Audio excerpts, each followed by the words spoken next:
はい、ボスケです。こんにちは。今回はこのビクセンの極軸微動雲台 DX。これのね、意外な使い方っていうのを紹介したいと思います。よろしくお願いします。とい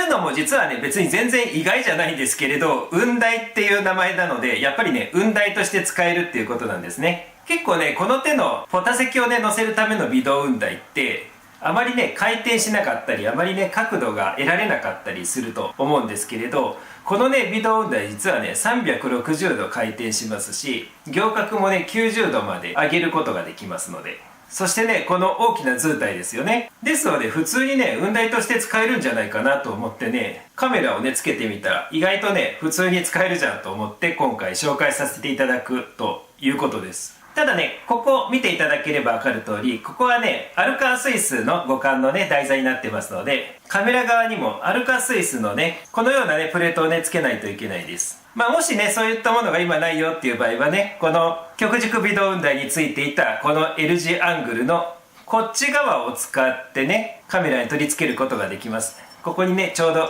カメラネジがついていますので。今回私はね、これ持ってますので、これをつけたいと思います。はい、取り付けられました。つけますよ。はい、カメラをね、極軸微動雲台に取り付けました。それでは動かしてみましょう。どうですか、このスムーズな動き。なんかね、自由雲台のようでもありますし、自由雲台ではないような気もしますし、自由雲台だったらね、こういう風にも傾くと思うんですけれど、縦構図はね、また別の工夫がいります。ただね、この滑らかな動き、癖になりそうです。なんかね、とてもね、スムーズにね、こうやって動くので、最近ね、よく私が言ってる ISS がね、追っかけれるんじゃないかなっていう、これでもね、いけるんじゃないかなと思いますね。こうやって。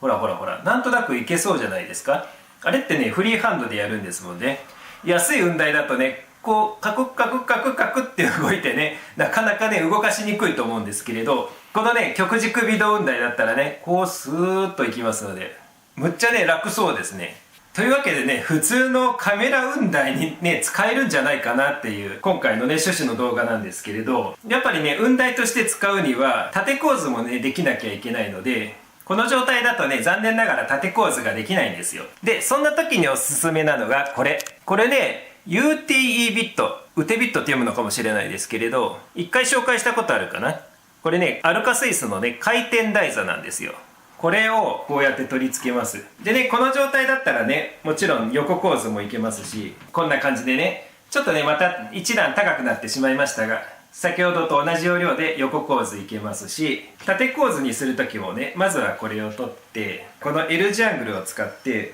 そしてね、このアングルはね、90度のところにこのように回して、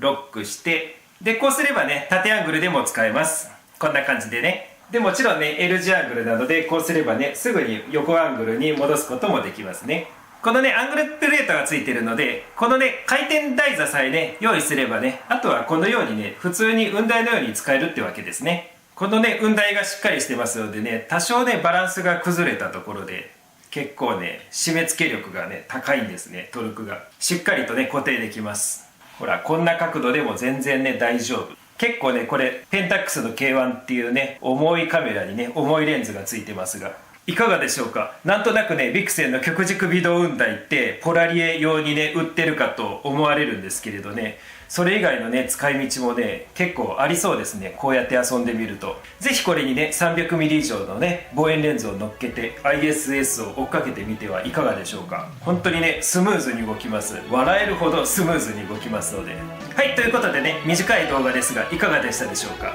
時々ねこのようなね便利な使い方ありますよっていうような動画もね作っていきたいと思います。それではご視聴ありがとうございました。